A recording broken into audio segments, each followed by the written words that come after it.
nagaan waaqayyoo isiniif haa ta'u dhaggeeffattoota sagalee karaa dhugaa ji'a sadan darbee boqonnaa duwwaatu hin ta'ini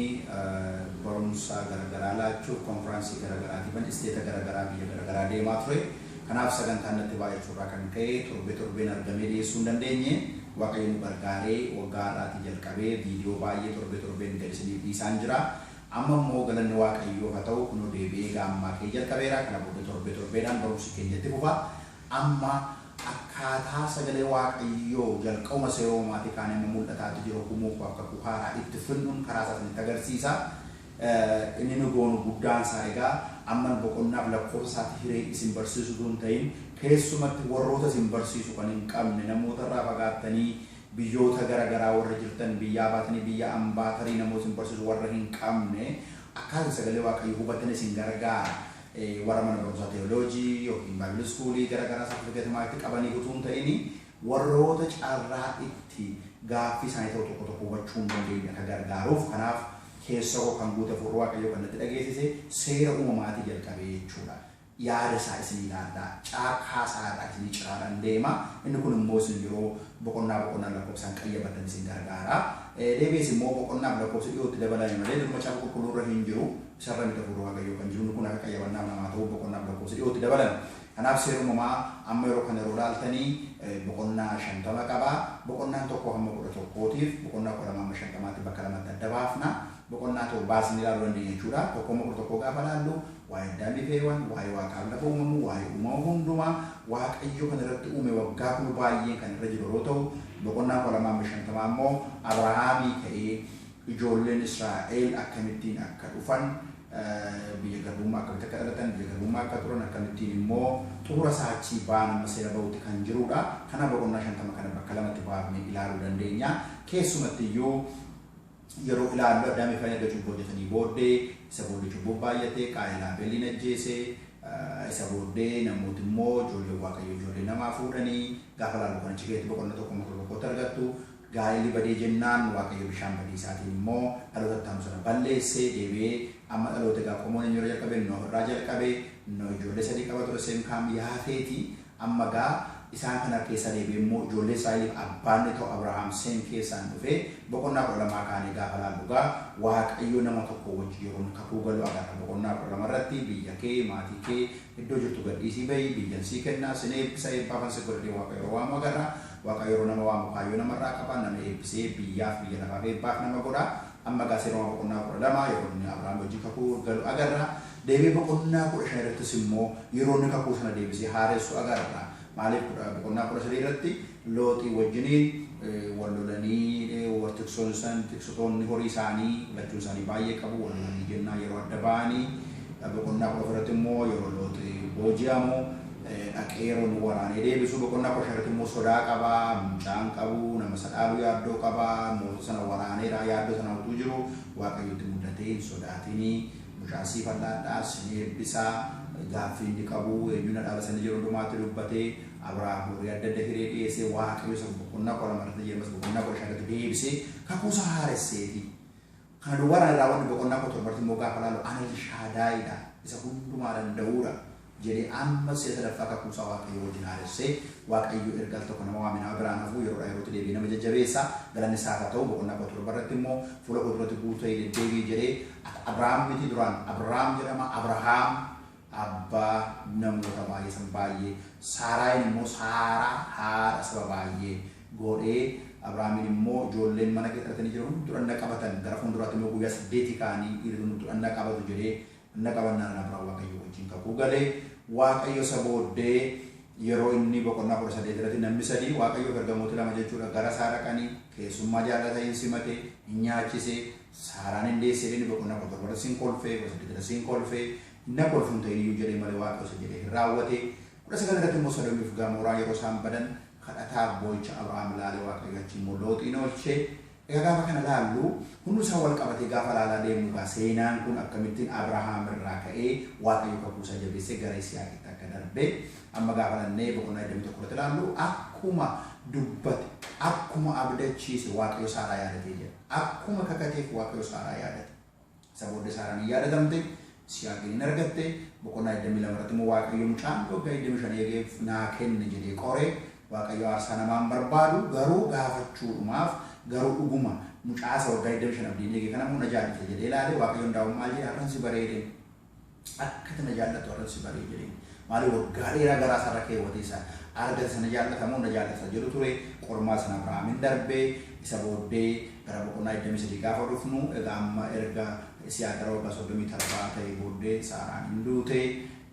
gara waggaa 3 ergasii ture immoo gara waggaa 40 Isiyaaq kan fuudhe boqonnaa 24 immoo seenaa Isiyaaq jalqaba Isiyaaq isa booddee yeroo inni fuudhu laalla boqonnaa 25 irratti waa'ee Abrahaam waa'ee Isiyaaq 26 waa'ee Isiyaaq qorumsa garagaraatti ka'ee hin darbee booddee Rehooboot jedhee yeroo hundumaa qorumsaa wallaansoo qabu miti diinatti fuula kennanii adda kennanii wallaansoo qabu miti al tokko tuffatanii dhiisanii darbuun waaqayyo iddoo caalu iddoo bal'aatti nama baasa waan matee waan hin taane cikichiki waan hin taane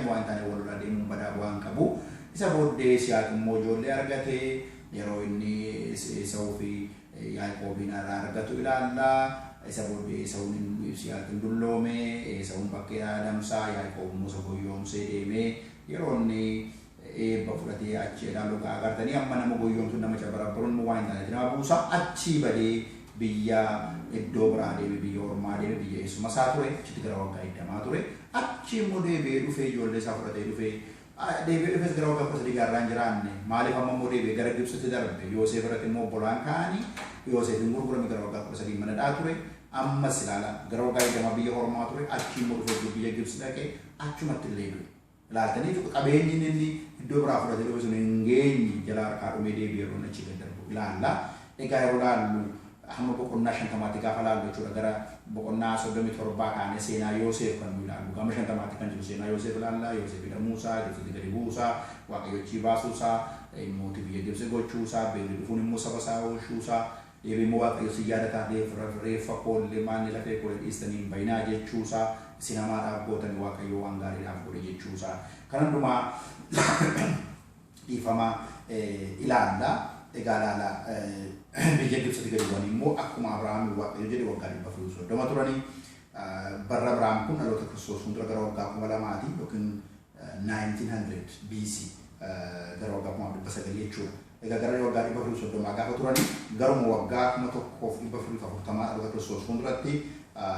yeroo inni baasu ilaalla yeroo inni Museen fuudhee saba sana fuudhee ba'u ilaalla erga Museen baasee fidee tu kanaan inni jedhu immoo Yaasuuf kennee Yaasuun gashee booddee immoo abbooti firdii kun gara waggaa 300 bitanii gaama amma gaalaala gara 1440 yoo baase isaan garuma 1440 yoo dhufanii yoo achi gaana dhaloota Kiristoos fuuldura gara waggaa 300 immoo warra abboota firdiidhaa weggeessanii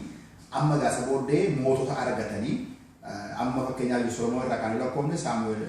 Solomoonii dhaloota Kiristoos fuuldura waggaa 970 kan inni itti mo'e inni gabbara sana waggaan gallakkaa'ama waggaa 40 busheetu gara 930 kan ilmi isaa dhufee mo'e garuu kan abbaa isaa tachuu 40 daballee Daawit gara 1010tti mo'e 1010 gaa yaadaa jechuu kooti gaafa gallakkoofte waggaa 40 hamma 1010tti 1050 kaasee immoo kan bushaa ture eenyudha Saa'ol turenis waggaa 40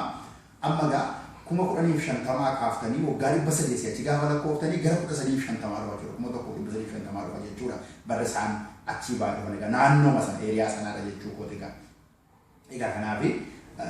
seenaa kana booddee seera bahuuti kan itti fufu garuu kan nuti ilaallu maal iddoo kanatti gaafa ilaallu waaqayyo saba tokko nama tokko irraa jalqabee bal'isee fidee akka iddoo sanaan gahu agarra dogoggorri nama tokko immoo maatii yeroo inni miidhu saba yeroo inni miidhu agarra sirriitti deemuun nama tokko immoo yeroo nama baay'ee eebbatu agarra amma Abrahaam karaa hundumaatiin yeroo inni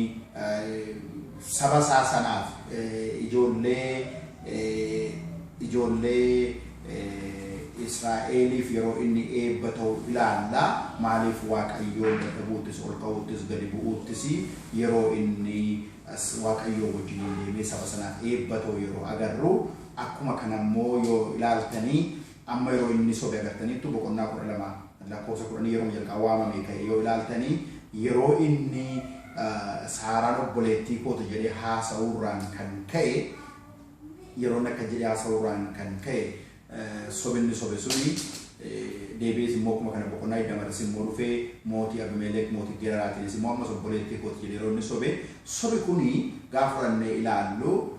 waaqayyoon wal dhaaluurraa miti rakkoo itti dhufe nambada jedhee sodaachuu irraa kan ka'e kan inni sobee ta'uusaa agarra. Haa ta'u iyyuu malee sobni kun waan zarii darbuu fakkaata moolaatanis yaaqisiin sobee haadha manaa isaa obboleettii kooti jedhee Yaaqoob isin sobee abbaa guyyoomsee deeme.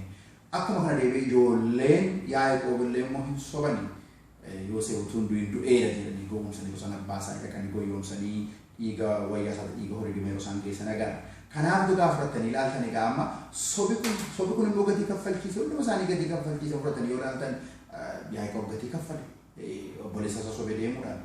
ijoolleen Israa'el obbolaa Yoosef gatii kaffalan isheen guddaa turre ga'e. Kanaaf kun gaafa ilaaltanii tarii namni tokko dogoggora inni godhu akkuma qomoo keessa amma yeroo baay'ee furumti ejjaa kun yaada gara intalaatti yookiin abbaa gara ijoollee darbaa cubbuu hin taane hin kun dhiiga Yesuus Kiristoosiin akka nurraa citu yoo kadhanne malee risaachii goone qomoo keenya keessatti maaltu gadheedha jennee ilaallee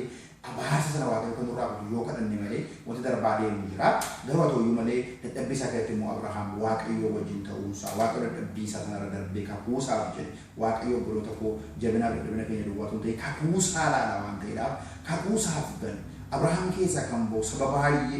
maatii nama tokkotti irraa ka'ee Sabi Israa'el akka isaan guddatan Yesuus Kiristoos keessaa dhalatu. Amma waa'ee Abrahaam jannatu Abrahaam sooroma guddachuu isaa miti. Abrahaam keessaa dhalatu sababa waa'ee Yesuus Kiristoos. Kanaafitu taayipoloojii kan irraa fuula fuulduratti kakuu kan gara kakuu haaraa fuulduratti agarsiisa waan ta'eedhaaf kan nu asii achi ilaallu Abrahaam abboomuu isaatiin Abrahaam waan gaarii gochuun waaqayyo yeroo ni fakkaatu. Yisihaaq immoo tole jedhee abbaa dulloomaa kanaaf mucaan guddate kun tole jedhee iddoo aarsaa irra dhaqee ciisee akka walaa gorraa ammuuf ka'umsaa Yesuus Kiristoos aarsaa dhi'aachuusaa ilaala Yesuus Kiristoosiin fakkaachuusaa boonusaatiin ilaalla. Asii achi gaafa ilaallu hundumatu gara sana fakkaataa miti haa ta'u iyyuu malee wantooti meenii ta'an Yesuus Kiristoosiin kan itti fakkeeffaman nutis immoo kan fakkeeffataman wanta baay'ee jira. Kakuu moofaa yeroo ilaallu kakuu haaraa keessa raawwatamuu jiru waan baay'ee gaadannuu ta'e nutti agarsiisa waan ta'eedha. Egaa kanaaf obboloota koo kan isiniin jechuu barbaadu maanni waaqayyo Abrahaamii wajjin kakuu gale hin raawwate. Saaraadhaan isa jedhe hin raawwate. Waaqayyo lafa duwwaatti kan isiniin jedhe waaqayyo nan godha kan jedhe waaqayyo yeroon isaa yeroo ga'u raawwata. Maaliif akkuma abdachiise raawwatee jedha Saaraadhaaf akkuma jedhe kakatee raawwatee jedha. Haa ta'u iyyuu malee isin guddachuun isin eebbisuun isin kakachuudhaan isin irratti ulfina argachuu maqaan isaas irratti waamamuudhaaf malee waaqayyo maqaan keessan akka addaa ta'e akka ba'uuf miti. Maqaan keenya badu maqaan keenya gada jedhu waaqayyo garuu nurratti mul'atu. Waaqa gaafa nurratti mul'atu dukkana keenyatu ifatu ta'a obboloota koo jaalala nagaa eebba gurguddaa abdii nurraa ba'a gooftaan maccaasinaa eebbisu seera uumaa yeroo qayyabatan egaa kana agartu. Isa kana waaqayyo saba garba keessa ture garbummaa baasee yeroo bilisa baasuu agarra. Waaqayyo nama hidhaatti jiru nama rakkatee jiru nama garbummaa keessa jiru hundumaa hiikee hidhaatti waaqa bilisa baasuudha. Isa jedhe yeroo isaatti raawwata obsaa amantiin jiraadha waaqayyo isiniin jedhe raawwata. Karaa dhugaa kana jabaadhaa duukaa dhugaan bilisa nama baasaa gooftaan isin haa eebbisu.